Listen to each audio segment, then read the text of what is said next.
institution for some period of time. Following the Great War, Sardinian was particularly interested in international cohesion. And as part of his efforts on that, he gifted the university with several endowments to promote both the study of citizenship and study of languages. So part of the remit of the Citizenship Trust that was established is to provide for the education of the people of Glasgow on matters of citizenship, whether that be at the local, national, or international level. So our public lecture series is one of the ways that we seek to fulfill Sir Daniel's vision for the Trust. So tonight's lecture addresses a topic that not only a few years ago, actually, I think, would have been considered kind of niche in some ways, but not anymore. An incredibly short period of time. Generative AI has gone from a topic that was, I think, somewhat tangential to politics to being now a major hot button issue in the ways that we think about politics, and tonight's speaker will discuss. So we have gotten to the point where, for instance, the current president of the United States feels perfectly comfortable posting videos on social media that are AI-generated fakes with all sorts of smears and untruths in them. So AI is very much in our politics now. And with next year's Scottish Parliament elections, many are wondering this Scottish AI election coming up. We've had, some of you will remember, a long time ago, the fax machine election. And then we had the phone app election. And so now this brings into question whether this one might be the first AI election in Scotland. So tonight, I'm now especially pleased to say that we have someone who will help us begin to think through these very important issues about how AI relates to politics. Dr. Viorella Dan is Assistant Professor of Media Change at the Department of Media, Society, and Communication at the University of Innsbruck. Her research lies at the intersection of political communication, journalism, and AI-human interaction. Her current projects explore virtual humans, deep fakes, and the dual role of chatbots and AI agents in both disseminating and correcting misinformation, with particular emphasis on their applications to fact-checking. So, clearly, we're very fortunate to be able to have Dr. Viorella Dan visit us here at the University of Glasgow to help us wrestle with these crucial issues. Just before I turn over the microphone, I'll say that we are recording tonight's lecture, and we'll make it available on our website as soon as we can. Find that by Googling Stevenson Trust, University of Glasgow. So we're very happy for people to use it for educational purposes, these videos, and for sort of revisiting these important questions when you'd like to. So with that, can we please welcome Dr. Viorella? Thank you very much. Thank you. Okay. Thank you very much for the wonderful introduction. Thank you all for being here. Just a quick sound check. Can you hear me at the back as well? Does it work? Excellent. Yeah. I do need to speak up, Oh, but I can also bring the mic further closer. Okay.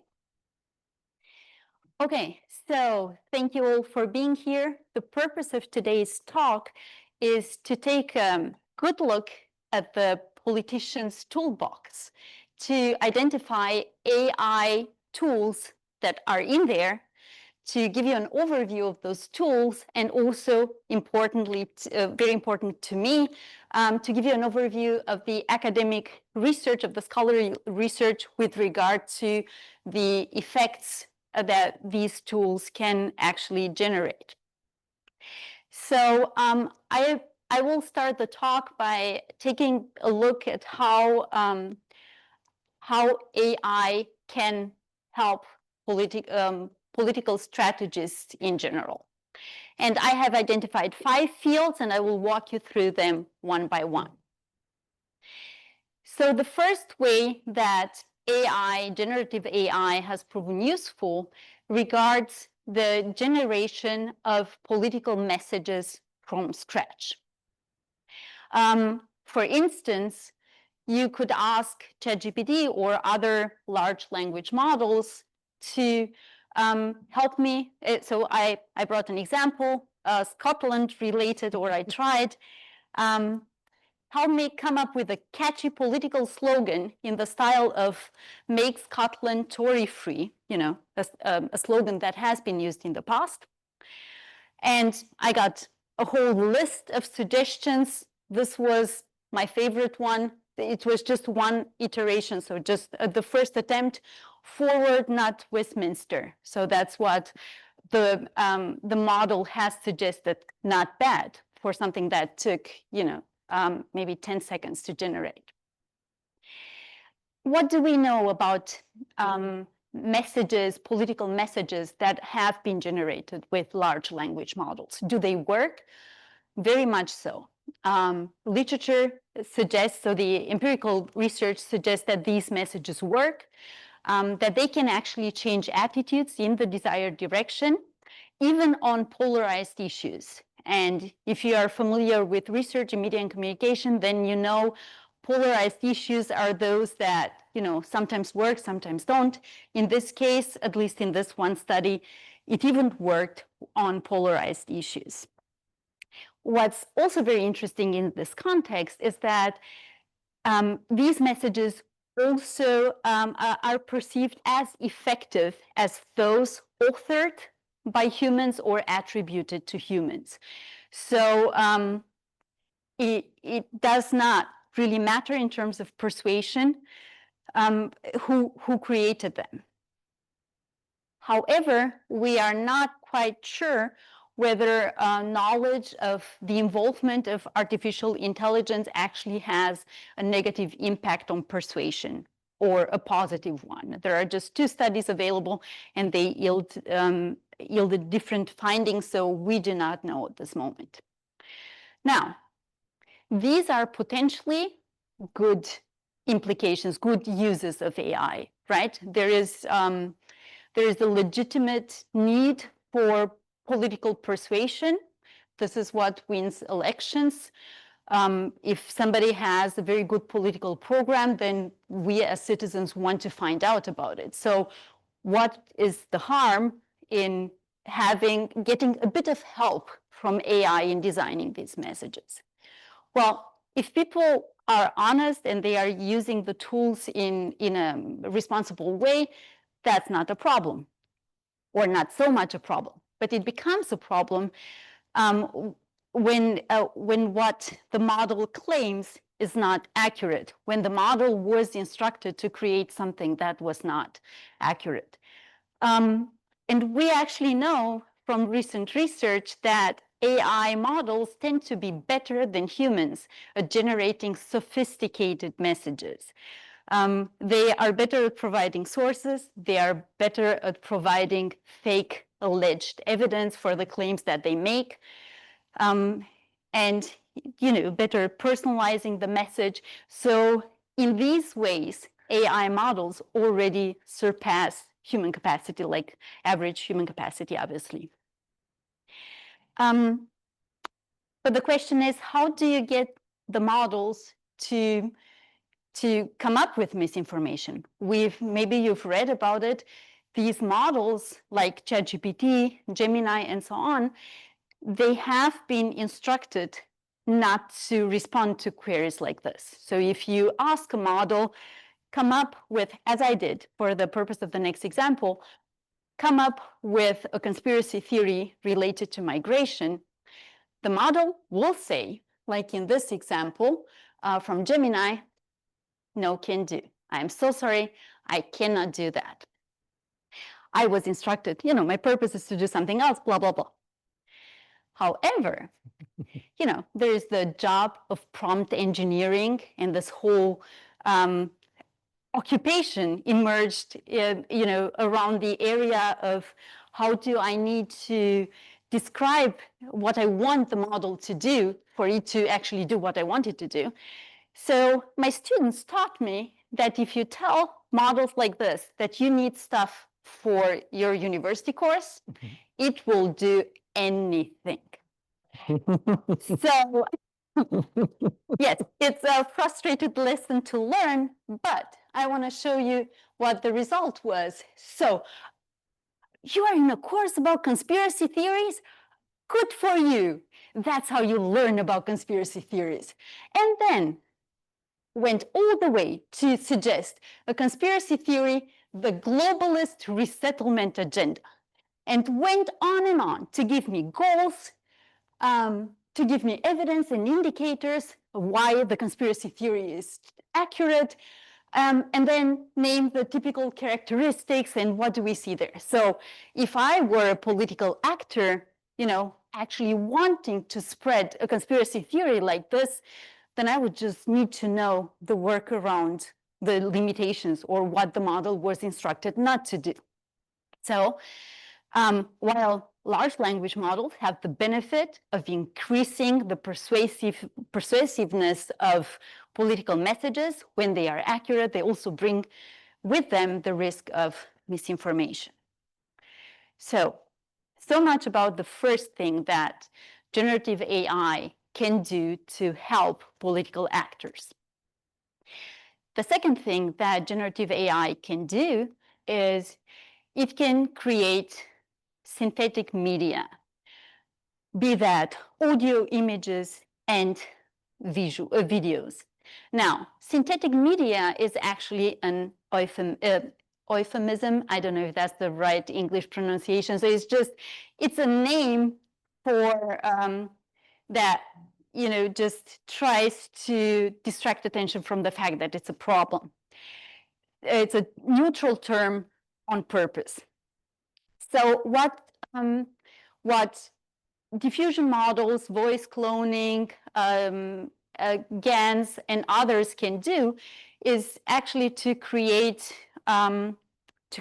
things from scratch that are video, audio, or still image. So this can be something that is not problematic at all. So for instance, let's say as a politician, you want to explain the Scottish political system to young voters.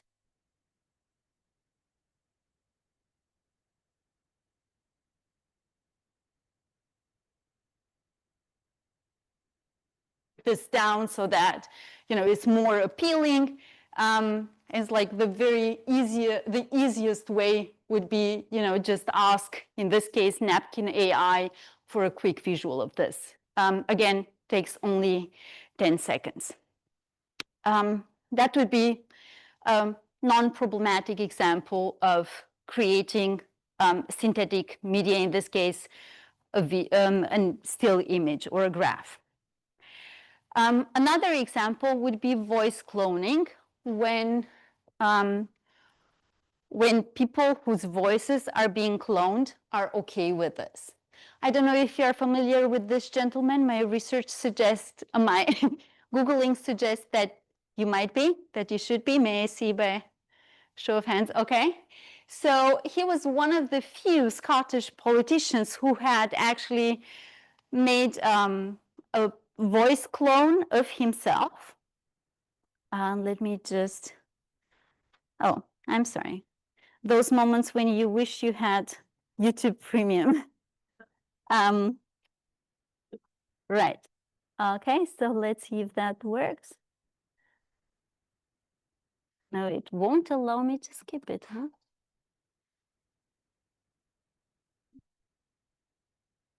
Okay. This talk includes product placements. Okay. And I guess we'll have to watch this as well. Now, when I try to skip it, okay, it's only going to be 10 seconds. So I should ask for money.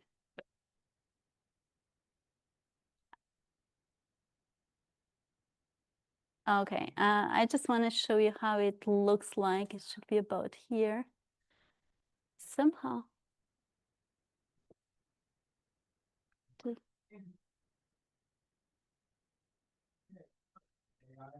Okay, wait. You cannot.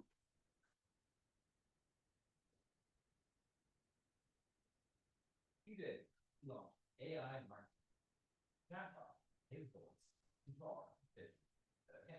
The idea is watch the bar and his feet chat, take action,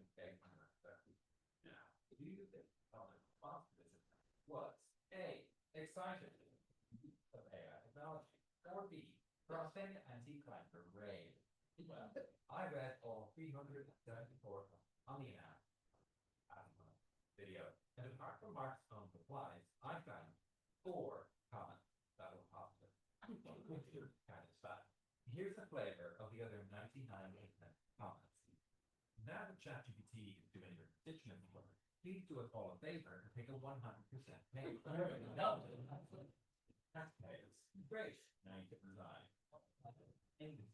If AI is a job, why am I not able to 90K plus deduction? Who should you recall? Your public office to cover responsibility to actually do the job. I hope it takes your job so you can feel what I feel about the budget for AI and how we take it work away from it. This is disgraceful, resigned, ineffective, and even more inacceptable here than so lazy, and so on and so forth. I think you're getting okay. No. What I wanted, I'm not going to go back to the slide because I only got money from 2 companies. So there was actually, he had trained a model with his own voice, right? So not just the voice, but the way he talks, the way he uses, I don't know, more or less adjectives, the way he laughs, the way he, the pitch of his voice and so on and so forth. So apparently his digital twin, this chatbot that he has generated, apparently it sounded very much like the political candidate himself. However, even though this was intended to be very positive, the reactions were actually quite negative, but we will see that reactions to chatbots are actually more mixed than those comments suggested. So we spoke about cloning voices. We spoke about generating images from text. And with regard to generating images from text, I want to once again address the risk of misinformation. These images can be used, or these models can be used to generate images of things that did not happen and that are quite unlikely to happen as well. But things that could actually benefit a political candidate. So in this case, Donald Trump, maybe you are familiar with this during the last elections.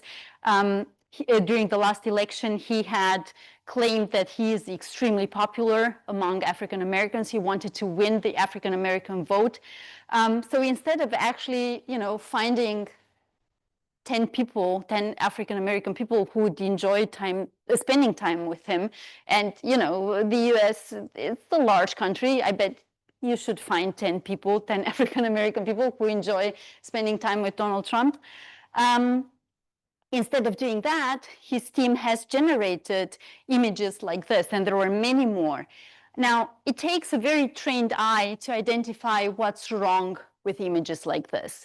You have to count the number of fingers to see if something is missing. You need to take a look at the text that is being reproduced. It often contains mistakes and so on and so forth. But it's not that relevant because most people lack the motivation and the skills to actually question political messages in this way.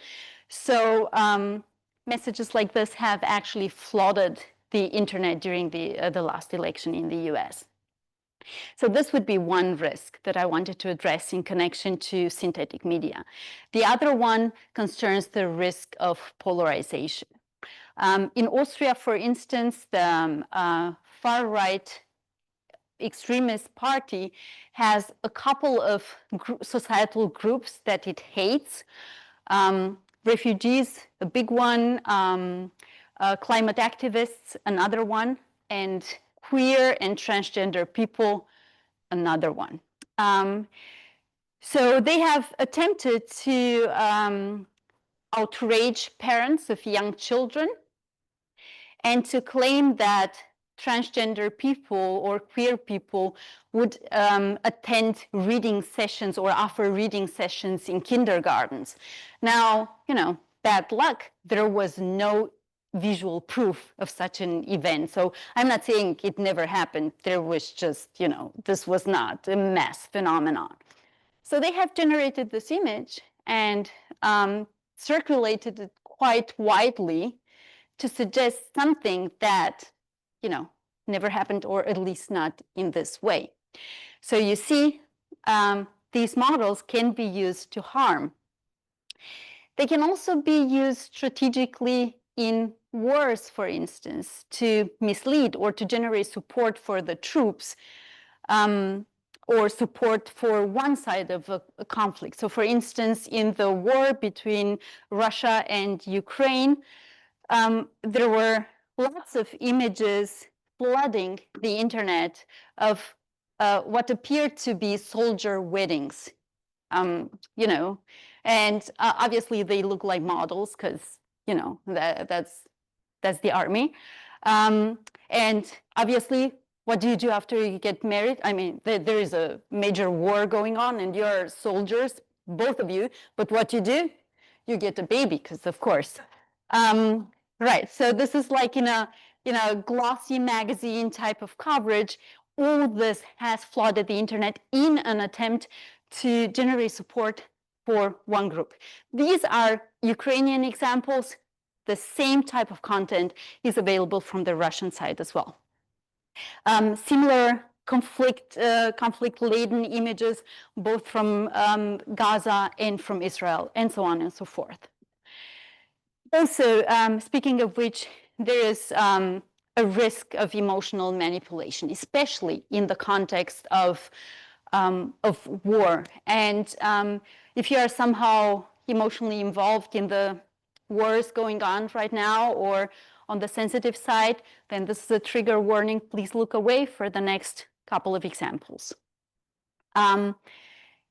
This is one generated image. It was actually from a context of a hurricane in the US. And the context in which this was discussed on social media was, to me, stunning. So people said, so it didn't take long until other users have flagged this as AI generated. But people kept on sharing it and commenting on it.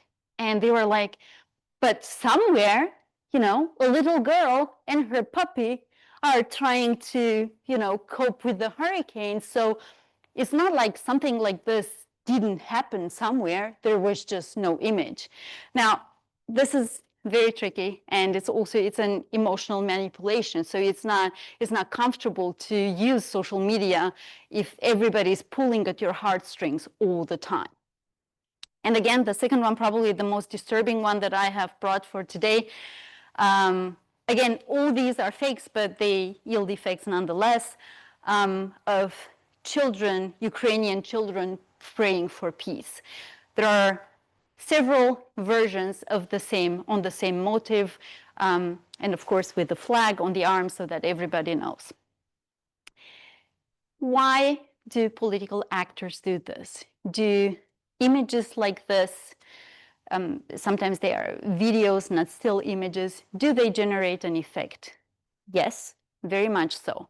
And here we distinguish between two types of effects. So we have first order effects. So this refers to what impacts individuals, citizens most directly. So stuff like attitudes, emotions, behavior, such as voting intention.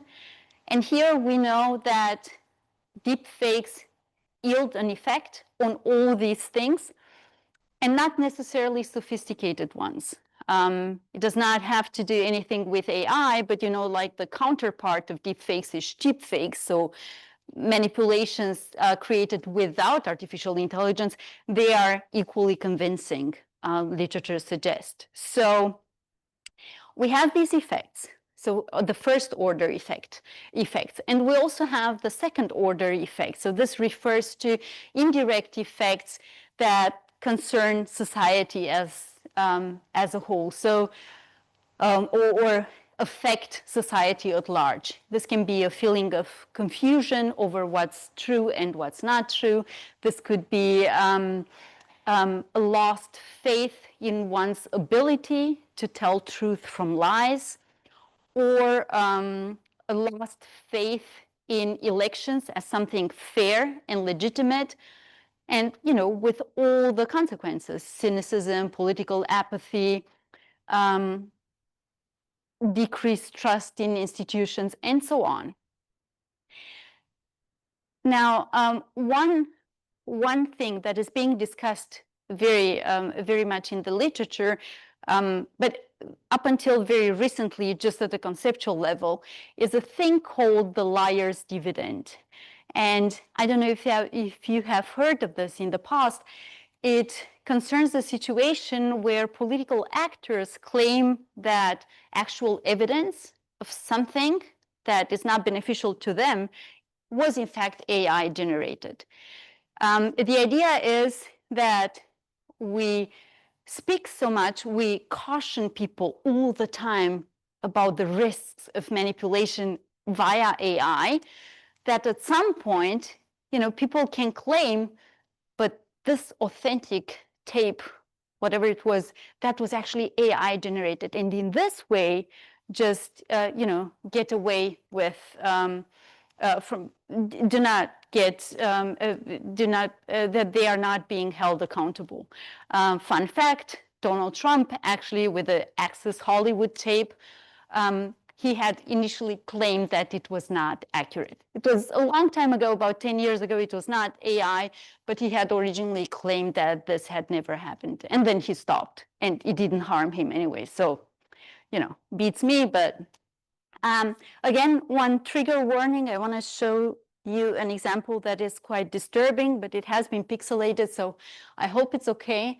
An anti-Israeli influencer, very popular on X, he had claimed that an actual image showing the dead body of a baby, of an Israeli baby, was actually not accurate. Whereas forensic experts, both looking at the photos and at the remains, have confirmed that this was accurate. So why do political actors do this? As I said, there is just one study available out there, but it has very much confirmed that this strategy works across a number of studies, a very large sample. So it turns out people can deflect blame in this way, so that it has just become so plausible to be like, that's probably AI, that people fall for it and do not punish a politician as much as they might have done in the past. And what's interesting to me is that this strategy works for text-based scandals, but it does not work that well for scandals where there is a video proof, or especially, but potentially also photographic proof, but especially a video proof. And we know this from research, seeing is believing, and this actually works. These are, biases in the human brain, and yeah, for a very long time, what we saw with our own eyes was actually accurate. So it will take a while until we readjust. Okay, so much about the second way in which AI can help political strategists. What's the third way? Well, AI can assist with micro-targeting. The way that we spoke about large language models at the beginning of today's lecture, this also applies in the context of micro-targeting. So large language models can be used to vary a political message to appeal to a specific portion of the audience. Now, once again, we play the same game that we played earlier. If you ask ChatGPT to create a slogan designed to appeal to a specific group of people, then the model will tell you that the default response always no can do.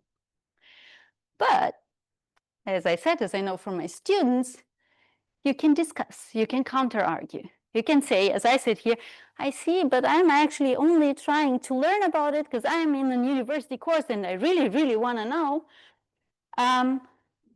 So I just want to know what would this group be most susceptible to? Thank you, smiley face. Got it.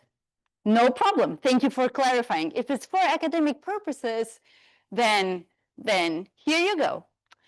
So there's a slogan, there's a rationale, there's an explanation. So you can always, what I'm trying to get at is there's always a workaround what these models have been taught to do and not to do, because they work on assessing plausibility. So if you provide a plausible explanation of why you need it, other than being a bad political actor, then yeah, if you are persuasive enough, you get what you want.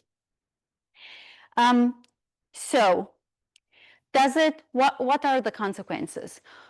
Well, first of all, micro-targeting in this way becomes less labor intensive.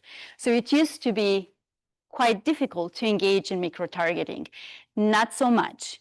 Now personalized content can be generated very fast and also at minimal cost. It does not mean that it is for free. It can still be very costly, but it's no comparison to paying a large group of political strategists to, work full-time on designing the next political message. So it's just a matter of scale. So what does it lead to? We know from research that this can lead to a generation of hundreds to thousands of versions of creative ads in an election. So this is one way in which AI can help micro-targeting. And the second way concerns the use of models to infer personality traits. These are machine learning models, and they learn from our digital footprints. So from our browsing history, from the things that we like on social media, from the things that we share, and so on and so forth. So always delete your cookies. And based on these machine learning models, there's the follow-up thing, our propensity to persuade models. So it's essentially, these are essentially models that for each type of individual, based on several characteristics, says how likely it is that this individual will be persuaded by this one version of the message. So you might remember, when we began talking about micro-targeting, Cambridge Analytica and that whole, fun moment in history, that was, they had groups like soccer moms and suburban dads and whatever, so like very, very niche groups. Why? Because some research back then, likely without AI, had determined that these individuals were more likely to respond to a particular version of a message. So you might wonder, that is what I would wonder if I were you, is this common here? Is this something that politicians actually use? There is one wonderful study focused on micro-targeting in UK political ads. From 2018 to 2023, they have manually analyzed over 5,000 Facebook ads from all three major parties and have indeed found identical templates with minor message tweaks for different audiences. I brought one example of geo-targeting, so geographic targeting. We cannot know whether they used AI to this end or not. We cannot know. Just based on content analysis, it's nearly impossible. But here's one example. So we have one region that voted to leave the European Union, one region that voted to stay in the European Union. And you see at the top, the geographic micro-targeting concerns, what they ask people to do. Come and vote for us to get Brexit done, if this is what people wanted, the Brexit, versus get Parliament working for you again. Just stay away from the topic that, this group does not like. So not that great. what about around the world? So these are a couple of examples from the UK. What about around the world? Well, we know that microtargeting in general has been adopted quite widely, but we also know that the full capacity of AI technology is not being exploited or not judged by what we know, as researchers at the moment. At the moment, it looks like most campaigns are using just one criterion, and the strength of political targeting, micro-targeting, would consist of actually combining several criteria. So gender, age, sexual orientation, education, I don't know, type of employment, and so on and so forth. But what the majority is doing is just one single criterion and just few creatives. However, there is one small subset that uses very sophisticated targeting, creating hundreds of creatives and propensity modeling. As you can imagine, this has a lot to do with resources. Follow the money. We have a couple of journalism students here, so well-funded campaigns can afford sophisticated data-driven campaigning. So I said it's cheaper than it used to be to actually hire people to do all the work, but it's not for free. So it still costs money to actually deploy these models and to make sense of the data. Moreover, there are some practitioners, political strategies who are not big fans of actually using AI in this way. So they just prefer simple messaging. So much about the frequency to which this practice is being used. Let's look at the effects. So why is AI used in microtargeting? Well, with regard, so we would expect, if all these efforts are being made, we would expect AI-generated micro-targeted messages to be more persuasive than generic ones or human-made ones. The evidence is mixed. We don't really know. So effects tend to be moderated to depend on lots of factors. So there is one wonderful study focusing on Australian practitioners, and what I liked here is the insight, for instance, that one party, the Labour Party in Australia, used to produce or produced thousands of micro-targeted ads in 2019 and then scaled down to just a few hundreds, which is not little, but it's less, in 2022. And as one interview partner has put it, this was technological fetishization. So he was not sure that what value they got from all these efforts.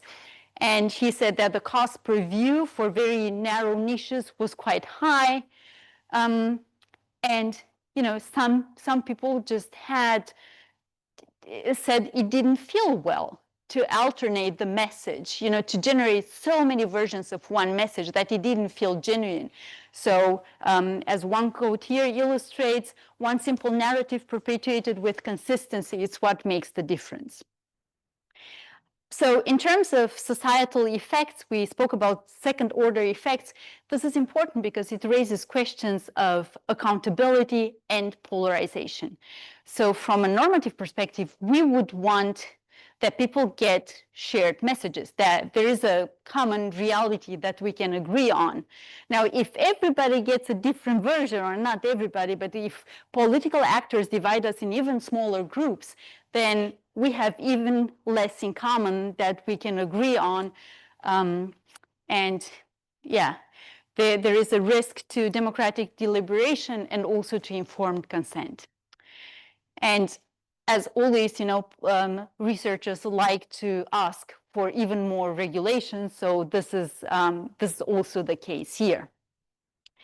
What I find particularly interesting in this context concerns the role of consistency in political messaging. So decades ago, before the internet, before the smartphones, politicians used to travel through the country and at every campaign stop, they could claim whatever they wanted because that was not recorded, that was not shared online. So they could tell everybody what they wanted to hear with little risk of exposure. And nowadays, microtargeting is enabling a similar mechanism.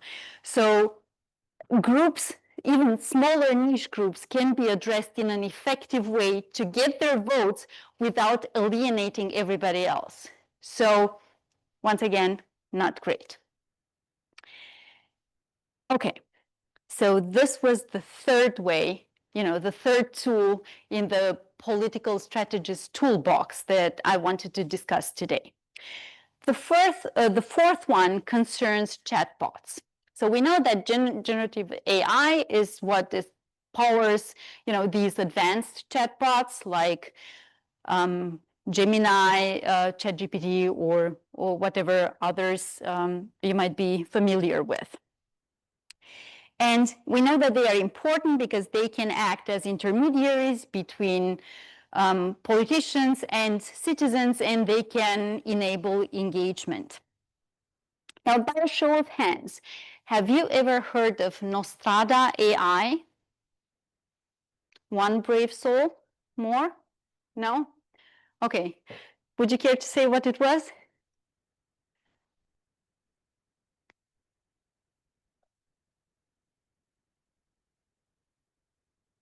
So it was, thank you.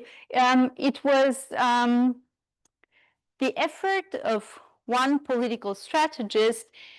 He had created digital twins of all the politicians who wanted to be elected, all the major names, and they trained each model by using political statements, press releases, interview comments, and so on and so forth from the candidates. And in this way, they gave each chatbot a specific persona. So these chatbots, in the end, spoke just like the political candidates spoke, and they have done this for all the major names in that election, in that context. And what was very interesting to me in this context was that one particular politician, Wes Streeting, is that how you pronounce it, Wes? That he was the only one who actually said, who did not decline to answer the question, who will succeed Starmer. So he was the only one who said, I'm going to do it. It's me. Right. Which is really interesting because this is how I'm being told the public discussion had progressed afterwards. So it was just in line with the personality that this particular political candidate had, presented in his previous appearances. So what has trained actually the model. So does this work? We've seen in the previous example, there were tons of negative comments. Research suggests actually, but depends on the context, of course, and the cultural background of the people as well. But one study from Singapore, for instance, has found that this works very well. If responses were predominantly positive to a chatbot by the politician, and what was important to people, or more important to people, was that the chatbot actually had a face, an identity. So the more the chatbot resembled a human, the higher the intention to vote for the politician to whom the chatbot had been attributed. And this goes with appearance, but it also goes human-like qualities of a chatbot can also be suggested by language. So in another study, when that did not focus on persuading in the interest of one candidate, but rather conveying voting decision assistance about all the candidates, here that study found that if the computer spoke like a human rather than like a robot, so if it expressed emotions, if it used informal language, emojis, and expressed empathy, that this was more appealing to users who are less sophisticated. These users were able to gain factual knowledge from this interaction. So this was valuable to them. So in terms of making sense of the negative comments that we saw in response to the Scottish chatbot or the voice cloning, I think it's important to keep in mind who comments in these sections and who is comfortable with this type of public appearance and criticizing politicians. So maybe it's not the less sophisticated users. So maybe there is a bias there. So chatbots bring a couple of benefits for citizens. These studies, these 6 studies actually suggest that citizens like chatbots of political actors, that they like the fact that they get better access. Now, obviously, even a politician's day only has 24 hours, so they cannot interact with every individual, so with every voter. So, you get better access to the content that the politician is trying to promote, is more efficient, and obviously the chatbot never sleeps, so 24/7 availability.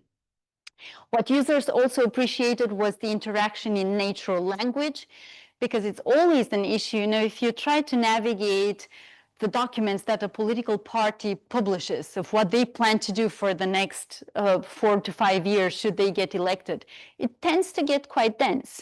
And you require a high level of motivation to actually, engage with that content in that depth.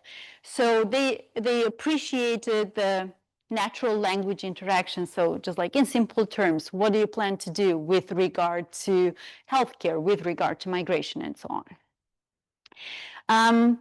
Also, this was presented as an additional service option, and they welcomed this additional service option.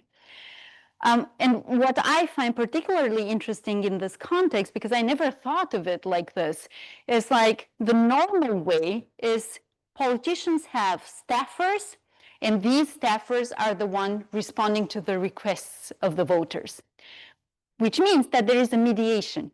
It's not politician talks to voter, not with every individual voter, because they cannot possibly do that. So in this study, it was presented as a strength that the middleman is taken out, that the voters were interacting more or less directly with the ideas of the political candidate, because the chatbots had been trained on the actual positions and statements of the politician, and there was no risk that a staffer maybe did not understand something or forgot important details, because everything was there. Now, for government, follow the money. They would they appreciate that it doesn't cost as much, and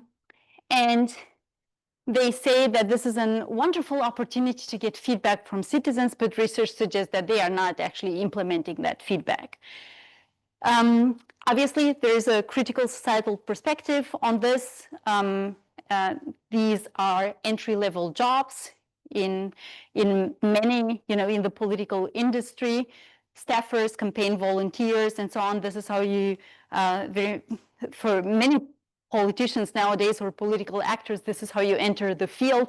And if there is no need for entry-level jobs, then it's going to be harder to actually access the industry. Okay, so much about the chatbots. Now, the last tool in the political strategies toolbox that I wanted to talk to you about today is AI slop. I don't know if you have heard of this term before. It refers to low quality AI generated content. Now, what's interesting to me is that the evaluation of what constitutes low content is very volatile. So we cannot really agree on what is AI slop just based on quality.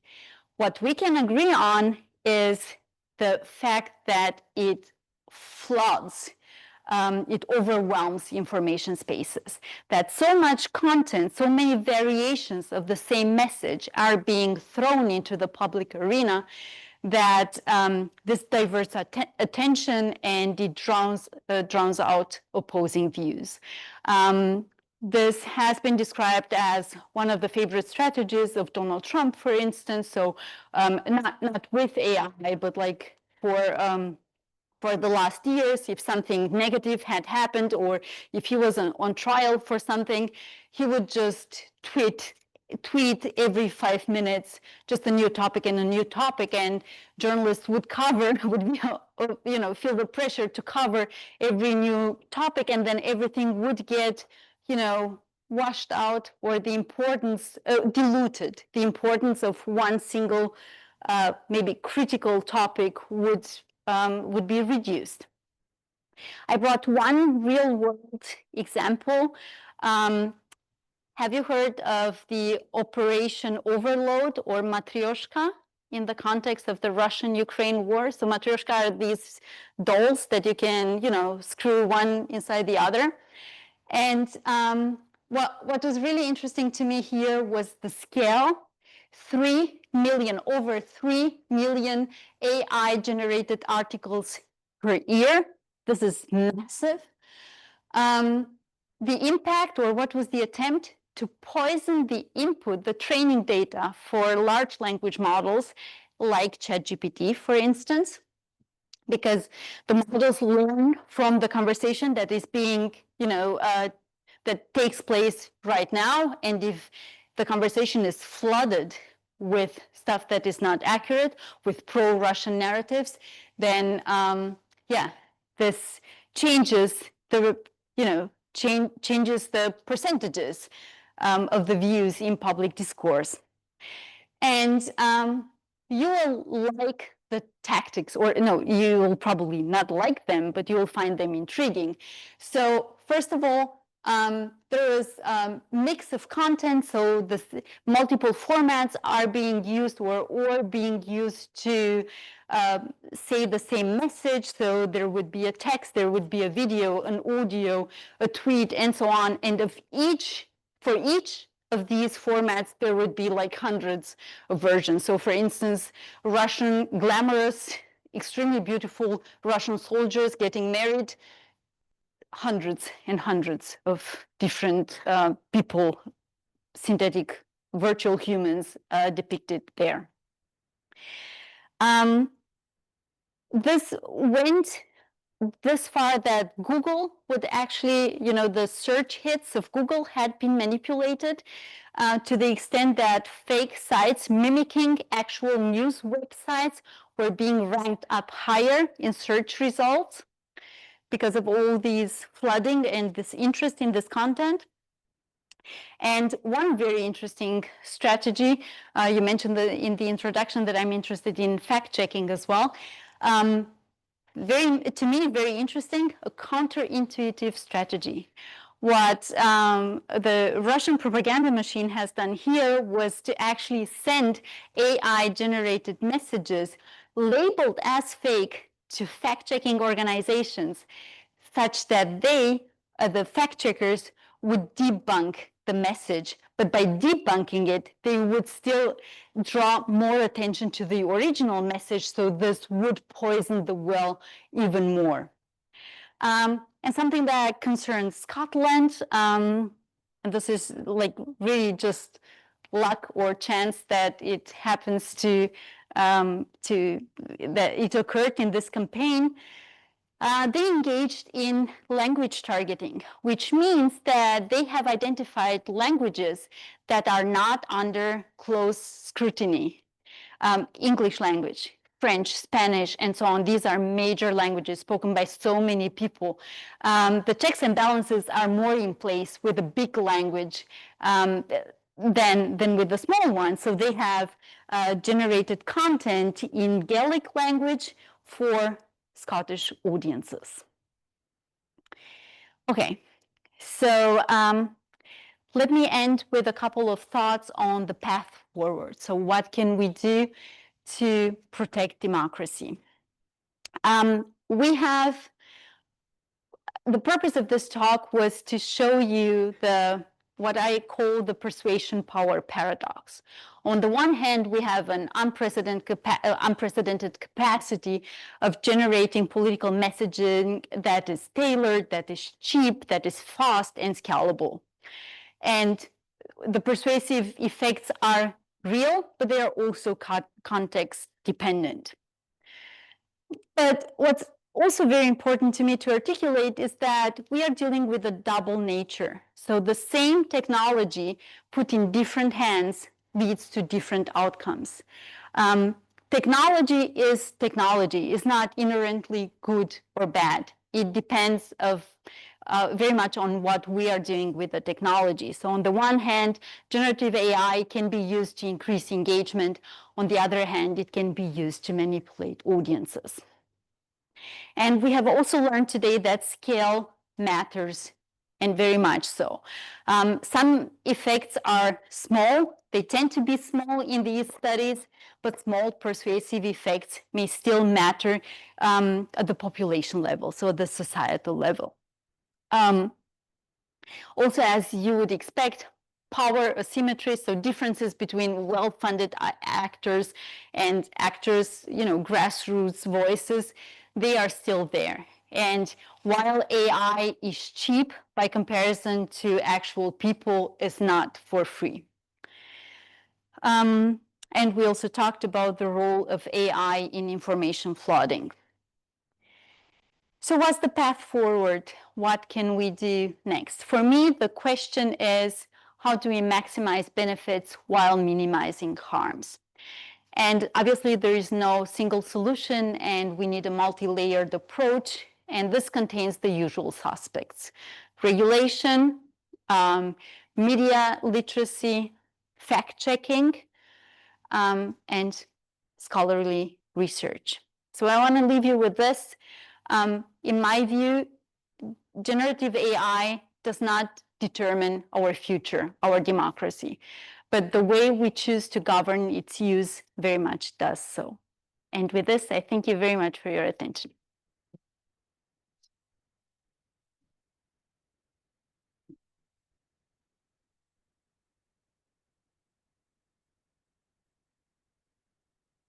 Thank you so much. Thank you. But do we need? Goodness, that looks a bit. Got it. Okay.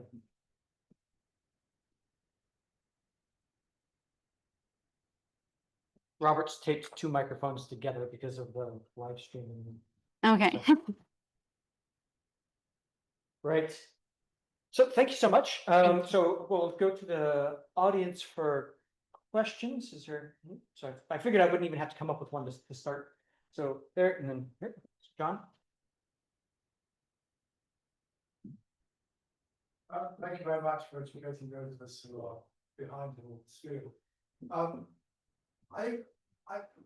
Through a lot of your talk, my reaction was, well, of course, that's politics. If you take AI slop, for example, which is the last thing you talked about, the functional equivalent in the non-AI world is what we call the dead cat bounce. I'm sorry, what was the? So if you're in political trouble, Yeah. because of the story that's currently dominating the conventional media headlines, you generate a different story that, as a result, diverts attention away from the original story. Right? This is a standard media strategy. The point about the dead cat bounce is actually there probably is no real content to the story, but it's enough to deflect attention. So I mean, given that, my question to you is this technology changing the way in which politicians attempt to communicate? Or is it simply giving them another means of doing what they have long done already? And the idea that politicians simply convey information, frankly, we know it's not true, right? Okay, it never has been true. So so that's my first question. My subsidiary question is you make lots of claims about effects.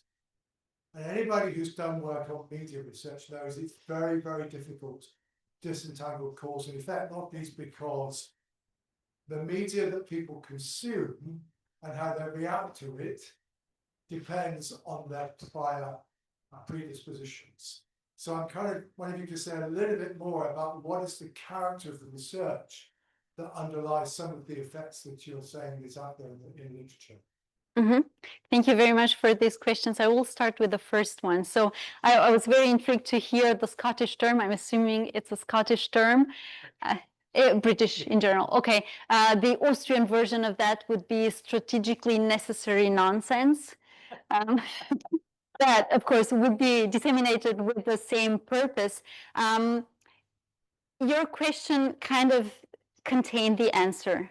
I do not think that much of it is genuinely new, but I think it adds a level of volume that humans cannot reach. So I would like to think of it as persuasion on steroids.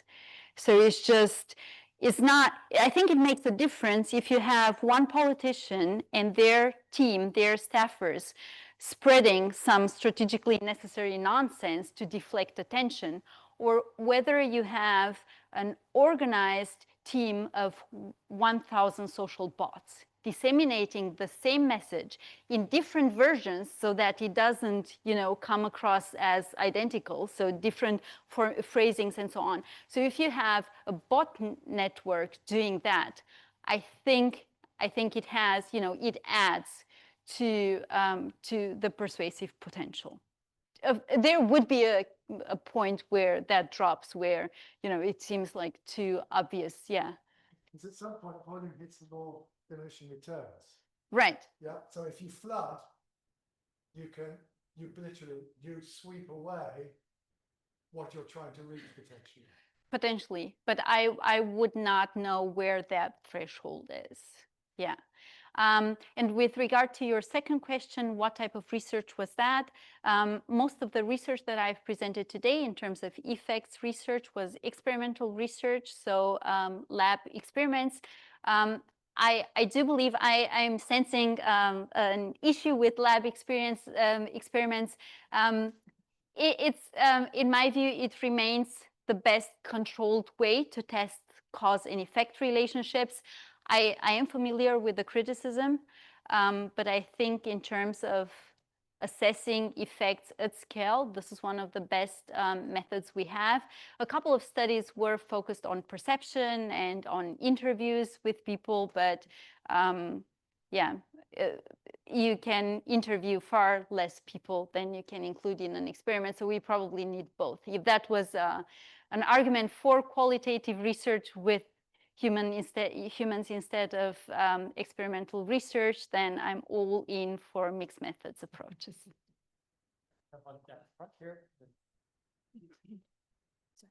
Just catch my eye. I think the gentleman, yeah.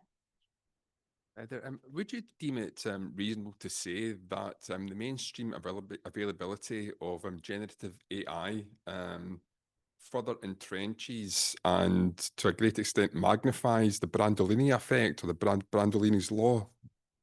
If it magnifies, I'm sorry, what? Brandolini's law. Yeah, I'm not. Yes. I'm really struggling. Oh, yes. So, as far as I understand it, Brandolini's law is captures the phenomenon whereby it's orders of magnitude easier to generate lies, misinformation, propaganda, and general nonsense than it is to debunk it. So whether AI makes this more difficult, was that? Yes, magnifies that. Well, I think now today's talk was focused on, the political strategist toolbox and what we can do. But there is a whole body of work on how AI is actually helping those fighting disinformation. So fact-checking can be really helped by artificial intelligence. So to give you one example, if a politician claims that event X has happened at 2 p.m. in Glasgow, normally fact checkers would have to check, okay, based on the photo, what was the weather in Glasgow at 2 p.m. yesterday? What was the position of the sun? How we would expect the shadows to fall on a building based on the time and the location, the season, and so on. This can be automated and quite reliably so. So I think I keep coming back to this dual nature. So yes, it helps the misinformers, but it also helps those fighting misinformation. So I think it just keeps both sides busy and make sure that we have work to do, you know. So. Gentlemen, jump there, and then we'll go up the back. Thank you very much for this talk. It works. It works. Yes. So for a change, academics don't really agree as to whether AI or Gen AI poses a great threat to democracy and to electoral integrity, or whether it's a hype and a techno panic. So to go back to the question of the relationship between quantity of misinformation and persuasion, there's a counter argument that what matters really is not whether there's a vast amount of misinformation available, but whether people actually see it, whether it really actually reaches people. And if there's already vast amounts of misinformation, so bad actors can keep pumping out misinformation, but if it actually doesn't reach eyeballs, what is really the concern here? Is it more about the second order effects that you mentioned in terms of whether it undermines trust? But then the follow-up issue here is, well, how we talk about it. Are we contributing to the hype by raising alarms about the quantity of misinformation? So what will be your argument in relation to this counter argument that what matters here is not so much the quantity, but whether it actually reaches people? Thank you very much. So 2 questions there. I will start with the first one. In terms of quantity does not matter, I'm not sure I would agree. There are processing, information processing biases in the human brain where we tend to believe that seems to be a consensus in society. And if a certain type of narrative gets liked by 2 million people in within an hour, then there's a bias there that would lead those who are not very involved in the issue to think, oh, it must be true. So I do think quantity matters. I think ideally, I would like to believe that people are more persuaded by quality than by quantity, but I would like to question a bit your view of the citizen. So I think it might be a bit idealized. I think you might start from a point where you assume that citizens are very much political junkies and very much interested in finding out everything and knowing about everything. But I think in reality, people have jobs, people have families, people have hobbies. So getting informed about politics is something they do on their spare time, which is limited. So if you decide to inform yourself about political topics, then you're doing this at the expense of, I don't know, spending time with your children or with your partner. So I'm not sure whether that idealized scenario actually comes into play and for how many people that actually happens. There will be a percentage of the population who is very much interested in politics, and I'm with you on that. But I stopped assuming that this applies to the majority of the population. And with regard to the second question, that's a very fair criticism. As researchers, we have a tendency to follow one shiny object after another. I joined this area of research about 5 years ago when my shiny object was deepfakes. And then, I progressed further.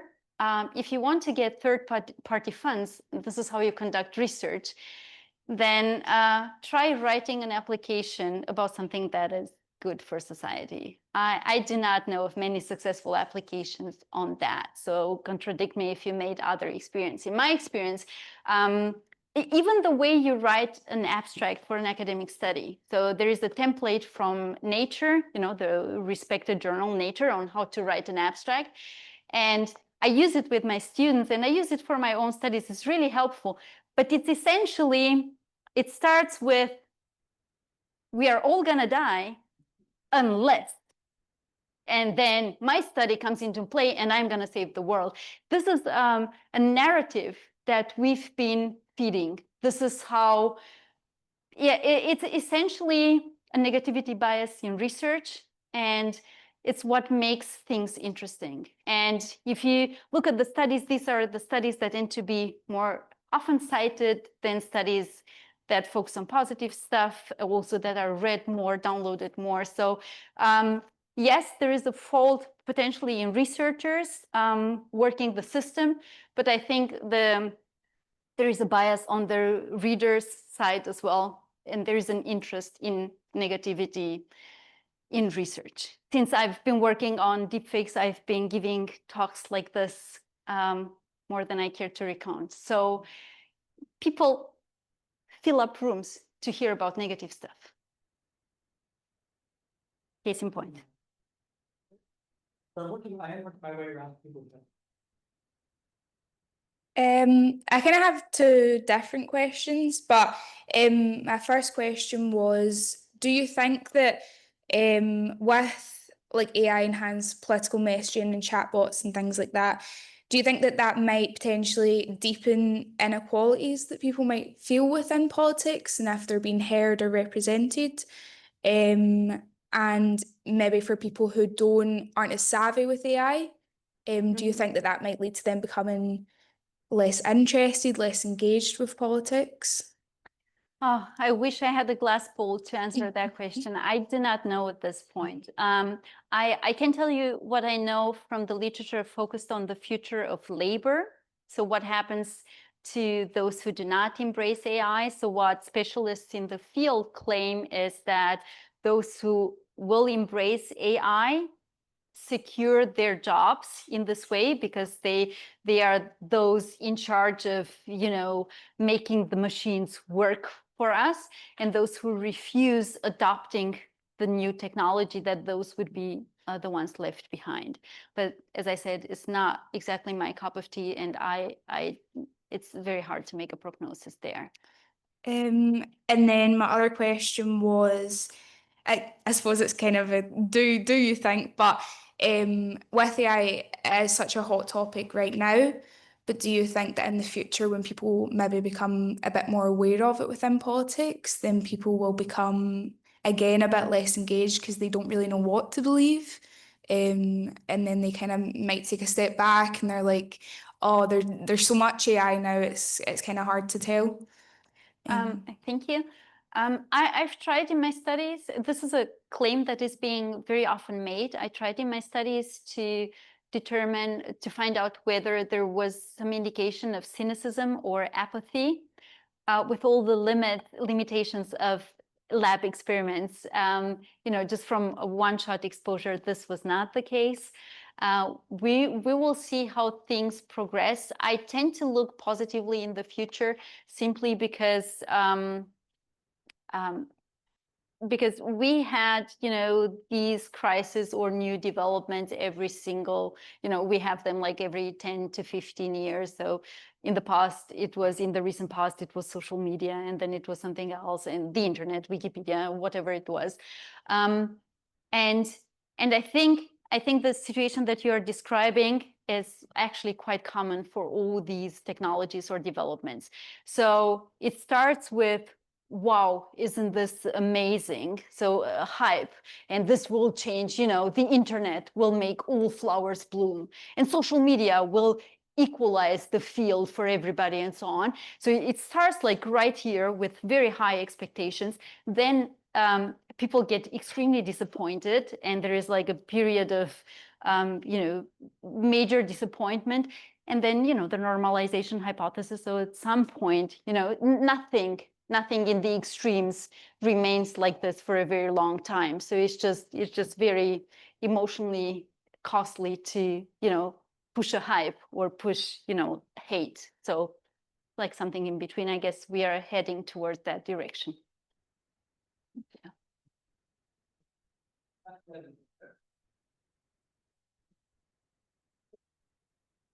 Somebody wave a hand.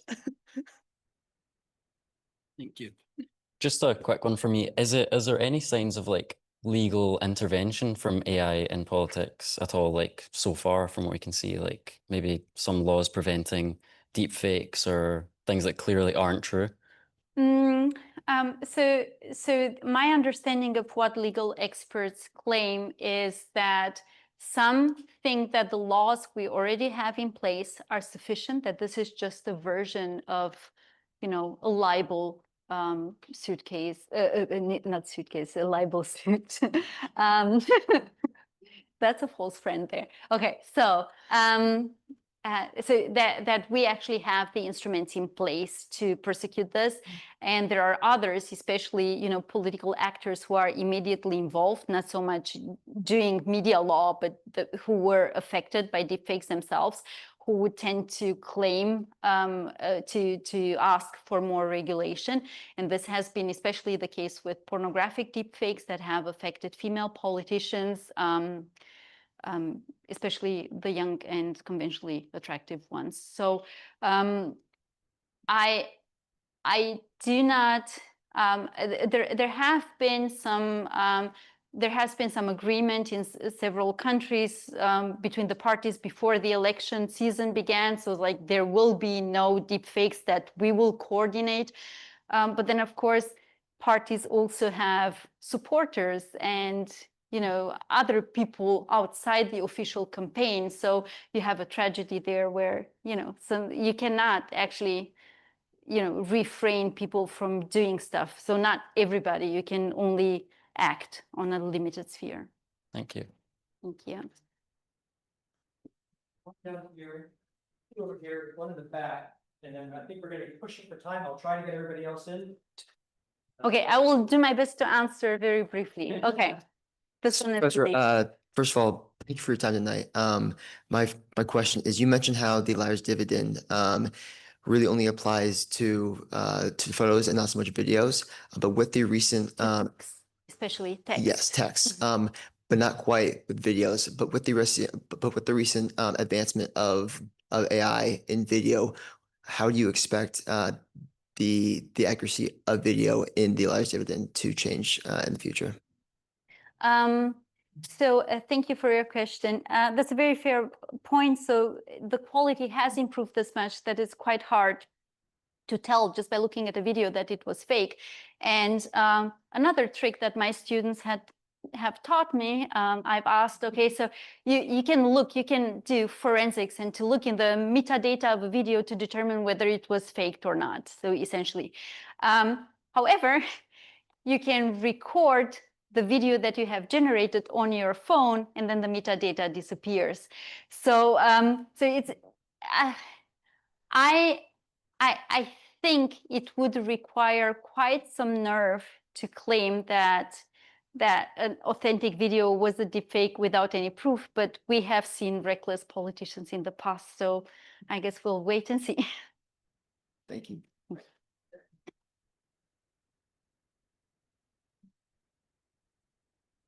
So my question is, you spoke really briefly on kind of people who are unable or they have the no want to be able to identify AI. They're very happy to kind of go on and live with it. But how do you think this will affect things going further with people being unable to see the things that are happening in front of them? And do you think this is something that Scotland has to be worried about in particular?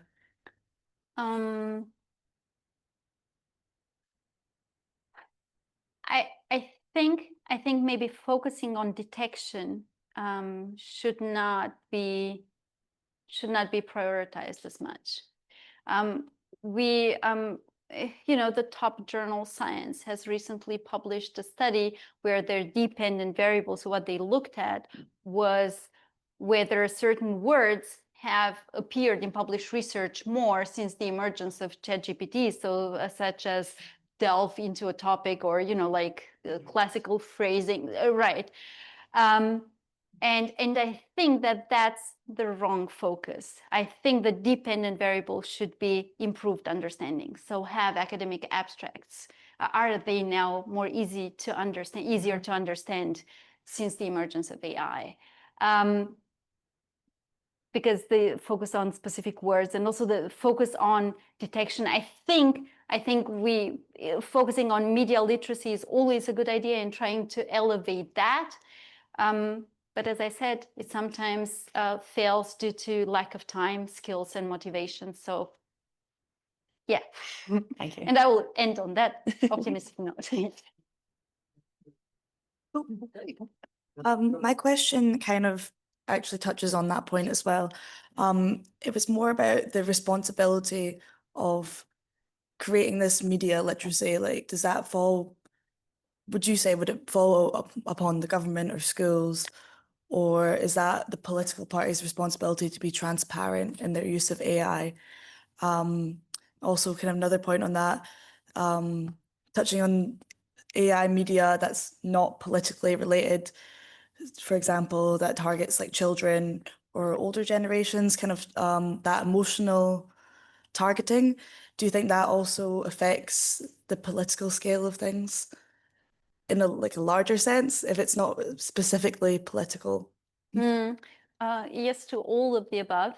So I think media literacy is the responsibility of everybody. But I know better than to ask of teachers to do that on top of everything. Because now, so it's just such a typical response to be like, we need more regulation first. Second, what are teachers doing to our children? Why aren't they communicating this? And they are only trying, beginning to explain social media to children. Like AI is like, it's going to happen maybe in 10 years that this would actually reach the schools. So up until that stage, it will be the responsibility of everybody. It will be the responsibility of politicians. But as I said, political actors are not just politicians and political parties, but rather they are supporters. And while politicians and politicians and parties can agree on a set of rules, this is not going to apply to their supporters as well. So, yeah, and children are always vulnerable, and yeah.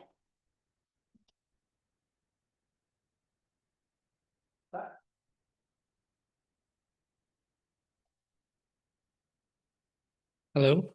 I really appreciate your research, how wonderful you explained. So my question is, as generative AI is a huge topic which consists of AI, machine learning, deep learning, and many more. So my question is government is taking action against those who are misusing the information, not only in a politics, but also as the famous personalities. So my question is, they can implement a rule like before generating such images, they can use a proof of identity verification, isn't it? Thank you. I am familiar with some of those suggestions. I'm just not sure that I want to live in a world where live logging is necessary. So this would be the implication that politicians always, check in where they are at, and that is transparent and shared with everybody. It's like just to demonstrate where they were at a certain point and that they were not somewhere else. I've seen a tendency, at least in the German-speaking countries, with regard to pornographic deepfakes of female politicians. I've noticed a tendency that they just do not speak about it. Maybe you have noticed Hollywood celebrities like Scarlett Johansson.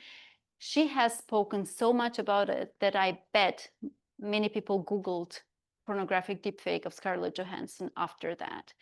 And politicians do not seem to do that, not in the German-speaking countries. We have not, like on our side, In the context, cultural context that I'm familiar with, we have not seen major deepfake related incidents that have actually shifted the outcome of elections, with one exception in Slovakia where that is debatable. But other than this, the effects have probably been not major. And my research also indicates that people can be convinced of the truth. So even if they are exposed to a very sophisticated deepfake, very plausible, and even if research shows then in the moment they are convinced that this is true, we can actually expose them to a fact check and they accept the fact check. So that's why I tend to look optimistically into the future. Thank you. Thank goodness you brought us down around a happier note toward the end. But I try to end this with something like slightly positive.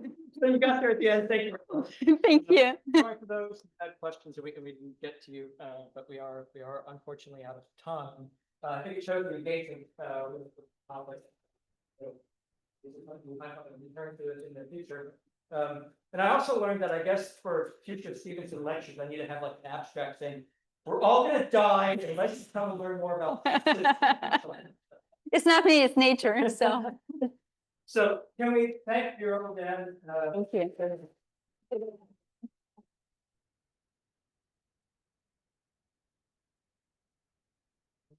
And just to say, before you run out the door, our next Stevenson lecture will be the Bureau lecture in honor of our volunteer. And that will be David McGill, who is the Chief Executive of the Scottish Parliament, coming on the 4th of November to how the Parliament developed and where it seems to be going. He was there from the very beginning, and he's now Chief Executive, so he's got a few stories to tell. So please join us on the 4th of November for that 6 p.m. in here. So thank you very much, everyone. Thank you.